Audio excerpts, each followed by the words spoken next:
Sen ele meleksen sözde acizdir. Hüznünü terennüm etmeyim için belki de bir bakış, bir kelmen yeter. Ölümün üstüne gitmeyim için.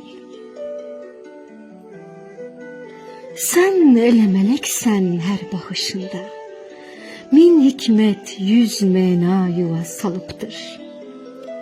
Belki de benzersiz yarandığın için üstünde melekler dava salıptır.